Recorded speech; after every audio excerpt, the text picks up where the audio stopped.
훨씬 더 얼굴이 밝아지시고 또 성령님의 은혜가 충만하신 줄 믿습니다. 모세가 하나님의 부르심에 하나님의 응답을 받고 하나님을 만났어요. 떨기나무 가운데에서도 나무가 불에 타지 않아요. 놀라운 일입니다. 그리고 그 불꽃 가운데서 말씀하시는 주님의 음성을 듣고는 주님의 이름이 뭡니까?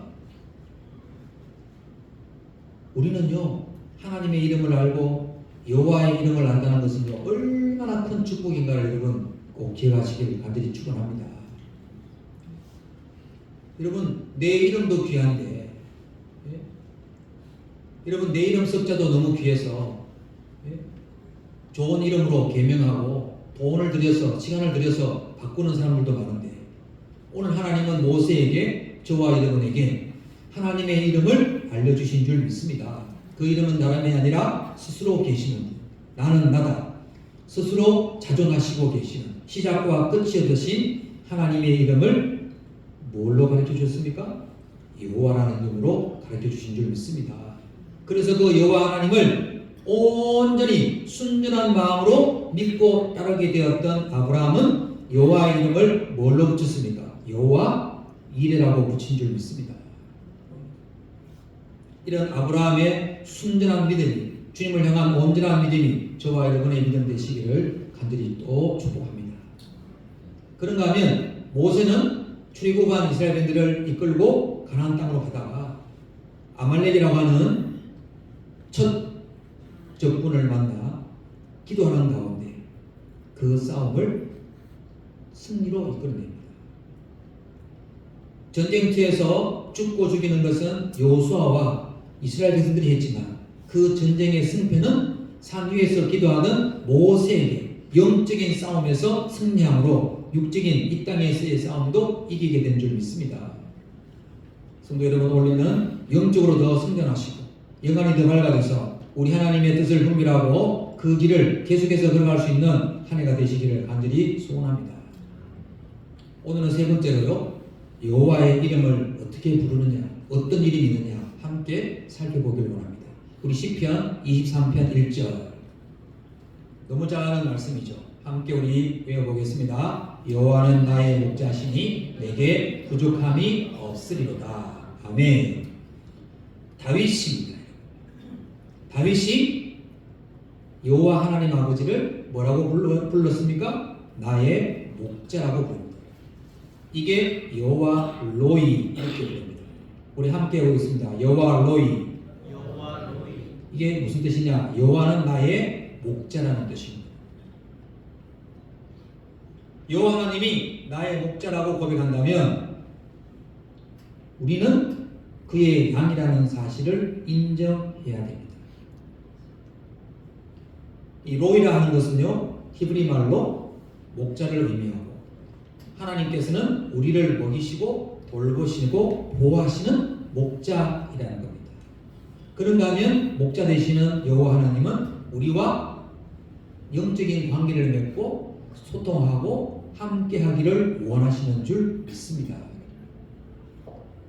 이 관계가 끊어지면 어떻게 됩니까? 양이 목자로부터 멀어지게 되고 그러면 위험과 위기와 예측할 수 없는 돌발 상황이 닥치게 되는 겁니다. 그래서 심지어는 목숨도 잃어버릴 수 있게 되는 거죠. 그래서 하나님과의 관계, 즉 목자와의 관계가 얼마나 중요하냐, 이게 영이 살아있는 사람, 영의 사람, 하나님 여호와와 관계가 이어져 있는 사람인 줄 믿습니다. 그래서 오늘 저와 여러분들은 여호와 하나님이 나의 목자라면 우리는 그의 양이라는 사실을 절대 잊지 말고 인정해야 됩니다. 성경을 보면 우리 성도들을 양으로 표현하는 곳이 많죠. 내가 여호와를 목자라고 말하기 전에 나에게 양이라고 하는 존재의 인식, 이것을 여러분 절대로 잊어버리면 안 됩니다.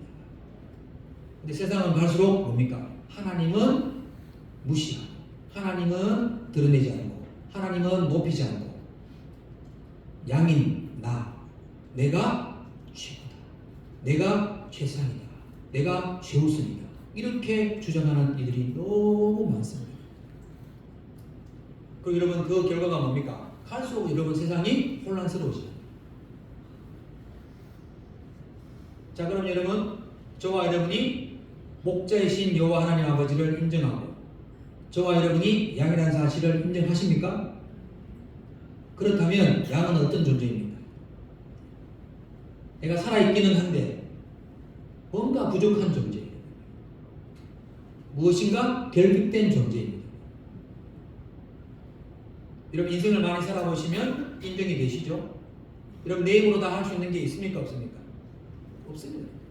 알면 알수록 내 힘으로 할 수 없는 것이 많다는 것을 고백할 수밖에 없습니다. 현재 재산이 충분히 있어도 항상 조금 더 갖고 싶은 마음을 가진 것이 인간입니다. 이렇게 결핍되는 이유가 뭡니까? 아담과 하와가 하나님이 지으신 에덴 동산에서 부족함이 없이 지내던 에덴 동산에서 범죄함으로 말미암아 하나님과의 영적인 관계에 모든 관계가 끊어지고 그로 말미암아 내 영의 충만함을 누리지 못해서 하나님과의 관계가 아닌 다른 것으로 이 관계를 채우려고 하다 보니까 항상 결핍된 존재라는 겁니다. 어떤 세상의 명예, 지식, 권력, 물질, 돈 이런 걸로 아무리 채우려고 해도 채워지지가 않는다는 겁니다. 그러나 여호와 로에가 되시는 하나님과 함께하면 우리는 채워질 수 있는 줄 믿습니다. 그래서 다윗이 뭐라고 고백했습니까? 여호와는 나의 목자시니 내가 부족함이 없으리로다. 그러고 난 뒤에 2절에 뭐라 했습니까? 그가 나를 푸른 풀밭에 누이시며 쉴 만한 물가로 인도하시는도다. 아멘. 쉴 만한 물가 뭡니까? 이거는 내 겉사람과 속사람 나의 전 존재가 만족함을 누린다는 뜻이에요.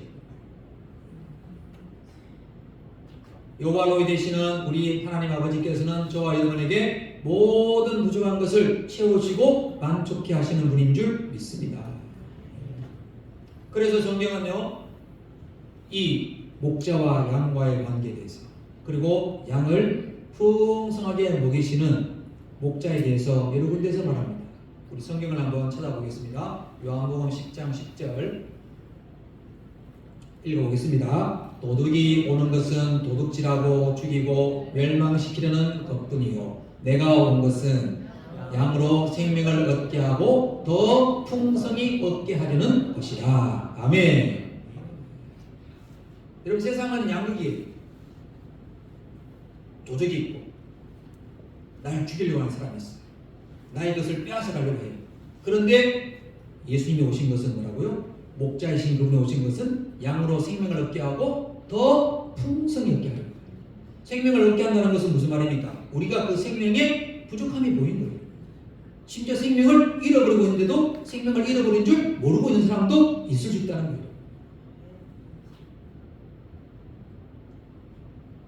예수님으로 말미암아 우리 여호와 하나님으로 말미암아 이 풍성함을 더 많이 누리시기를 간절히 축원합니다.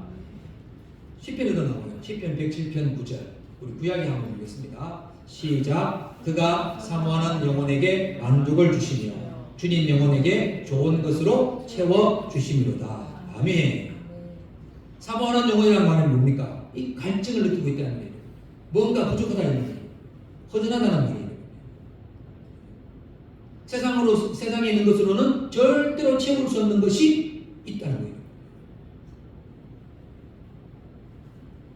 그래서 우리 주님이 오셔서 주님 영혼에게 좋은 것으로 채워주시고 사모하는 영혼에게 만족을 주신다. 오직 여호와 하나님이신 한 분만이 가능하신 줄 믿습니다. 또 그분은 우리를 쉴만한 물가로 인도하시는 줄, 우리에게 안식을 주시는 분입니다. 여러분 양이 겁도 많고요. 이 눈이 나빠서요.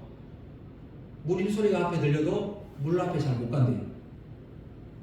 그리고 물 소리를 듣고 물가에 들어가도 물을 잘 못 마신대요. 왜? 물산이 빠르거나 또는 양은 여러분 다리가 짧잖아요. 그래서 조금만 깊은 데 들어가면 안 들어간대요. 그래서 목자가 뭘 해줘야 됩니까? 물의 세기가 유속이 빠르면 앞에 돌을 가져와서 물의 흐름을 딴 데로 돌리고, 물이 너무 깊어서 양이 물 마시기 힘들면 다리가 너무 짧잖아요. 그럼 어떻게 합니까? 돌을 또 갖고 와서 양이 물을 마시기에 좋게 그 깊은 물에 돌을 넣어서 양이 물을 마시기에 적당하도록 물 높이를 조절해 준다. 그러면 양이 들어와서 물을 마시는 거예요. 얼마만큼요? 양에게 꼭 필요한 만큼. 여러분 욕심을 막 부리고 그렇게 하는 게 아니고요. 양이 먹을 만큼. 양이 먹고 또 뒤에 있는 양이 먹게 만들어 준다는 겁니다. 폭포수 같이 많은 물을 주는 게 아니고 필요한 양만큼 편하게 안심하고 마실 수 있도록 인도하신다는 겁니다. 그리고 양들은요, 방향 감각도 떨어져요. 시력이 나빠서 길을 찾지 못하는 습성이 있어요. 우리도 마찬가지입니다. 영적인 힘이 떨어지고 은혜가 고갈되면 어떻게 합니까? 바른 길을 찾지 못하고 주님의 뜻을 분별하지 못해 어떻게 합니까? 사람들이 많이 가는 곳으로 휩쓸리기 쉽고, 때로는 내가 이 길이 맞다 라고 하면서 자기 뜻대로 가는 경우도 얼마든지 있을 수 있습니다. 그리고 내 눈에 보이기에 좋아 보이는 길로만, 편하게 보이는 길로만 가려고 하는 습성이 얼마든지 있습니다. 이럴 때 우리는 꼭 기억해야 됩니다. 시편 119편 150 말씀. 주님의 말씀은 내 발의 등이요 내 길의 빛입니다. 그리고 주님의 말씀으로 인도함을 받고 범사의 그를 인정해야만 우리는 양이 되어 목자의 인도를 받게 될 줄 믿습니다. 잠언 3장 6절의 말씀입니다. 한번 읽어봅시다. 시작. 너는 범사의 그를 인정하라. 그리하면 내 길을 지도하시리라. 아멘. 우리는요, 좋을 때만 여호와 하나님을 인정하면 안 됩니다. 다윗이 여러분 시편 23편을 읽어보시면 뭐라고 고백합니까? 내가 사망의 음침한 골짜기로 다닐지라도. 우리는 사망의 음침한 골짜기가 있다는 것을 인정해야 됩니다. 다윗이 이 시편을 지었을 때는요, 여러분 언제인지 아세요? 다윗의 인생에서 가장 힘들었을 때, 자기 아들 압살롬이 반역을 해서 다윗이 쫓겨가면서 이 시편을 지었어요. 여러분 이거는요, 인간의 이성이나 판단이나 어떤 내 감정으로 하나님을 섬길 수 있는 게 아니에요. 아니 내 몸에서 난 내 자식이 반란을 일으켜서 아버지 다윗과 그 신하들이 지금 쫓겨가는데, 여러분 여호와는 나의 목자시니 이렇게 고백할 수 있습니까? 이거는 믿음이 아니면요 고백할 수 없는 거예요. 환경을 보고 아버지를 배신한 자식에 대한 마음을 보고 자식에게 붙어서 자신을 배신한 사람들을 보고, 여러분 그렇게 해서는 여러분이 고백할 수 없는 거예요. 사랑하는 성도 여러분, 다윗, 그 위대한 신앙인 다윗에게도 여러분 대적자가 있다는 사실을 아십니까? 아시면 한번 고개를 끄덕여 보세요. 대적자가 있었어요, 다윗에게. 다윗이요, 하나님을 잘 섬겨서 이스라엘 모든 사람들이 다 복을 받았잖아요. 축복을 받았잖아요. 무화과나무 밑에서 안전하게 살았다 그러잖아요. 그랬는데 다윗이 쫓겨가니까 하루아침에 다윗의 대적자가 나오잖아요. 그것도 사울 왕의 후손인 베냐민 지파 게라의 아들 시므이라고 하는 사람이 나왔어요. 다윗과 쫓겨가는 신하들을 보면서 뭐합니까? 저주하고 돌을 던지고 먼지를 날렸어요. 사무엘라 16장을 보시면요 이렇게 나와요. 시몬이 저주합니다. 피를 흘린 자여, 사악한 자여, 가거라. 사울의 족속의 모든 피를 여호와께서 너에게로 돌리시옵도다. 사울을 이어서 네가 왕이 되었으나 여호와께서 나라를 너희 아들 압살롬에게 넘기셨도다. 보라, 너는 피를 흘린 자이므로 화를 자초하였느니라. 와, 여러분 사람이 한순간에 변해도 이렇게 변할 수 있습니까?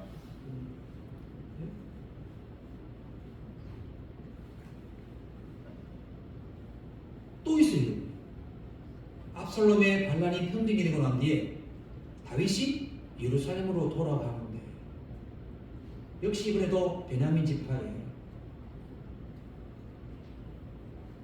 세바라고 하는 사람이 또 나와서 다윗을 대적합니다.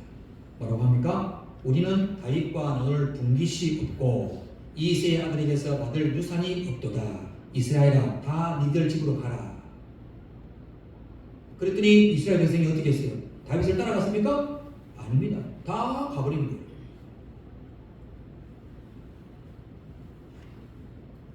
여러분 그 위대한 신앙의 사람 다윗에게도 이런 영적인 위기와 대적자와 원수들이 나타나더라. 그때 다윗의 고백이 뭡니까? 내가 사망의 음침한 골짜기로 다닐지라도 해를 두려워하지 않을 것은 주께서 나와 함께 하십니다. 아멘. 주의 지팡이가 막대기가 나를 안위하시나이다. 아멘. 여러분 이게 진짜 믿음이죠. 그리고 뭐라고 그럼 고백합니까? 주께서 내 원수의 목전에서 내게 상을 차려주시고 기름으로 내 머리에 바르셨으니 내 잔이 넘칩니다. 실제로요 이스라엘에 가면 목자들은요 양의 이 이마에요 기름을 발라준대요. 왜? 양들은 눈도 나쁘고 겁도 많고 방향 감각이 있다 했잖아요. 그래서 풀을 찾아서 목동이 이끄는 대로 갔다가요 풀을 만나면 막 먹어요. 근데 이런 풀 속에 뭐가 있어요? 독사가 있거든요. 여러분 이스라엘 독사는요 우리나라보다 훨씬 더 독합니다. 그런데 목자가 양의 이마에 기름을 발라주면요 이 기름 냄새 때문에 독사들이 미리 알고 피한다는 거예요. 그러면 이 양들은 목자가 발라준 기름 때문에 독사 걱정 없이 마음껏 풀을 뜯어먹는다는 거예요. 할렐루야. 우리 주님이 우리 여호와 하나님이 그런 분이신 줄 믿습니다. 그래서 고린도전서 10장 13절에서는 너희가 감당하지 못할 시험을 허락하지 않으시고 저는 미쁘시고로사 우리가 시험 당할 점에 또한 피할 길을 내어 주시는 줄 믿습니다. 이게 여러분 하나님을 향한 순전한 믿음의 사람, 온전한 믿음의 사람의 모습인 줄 믿습니다. 이런 믿음의 저와 여러분에게 있기를 간절히 축원합니다. 그리고는 우리의 최종 목표가 뭡니까? 잔잔한 물가? 아닙니다.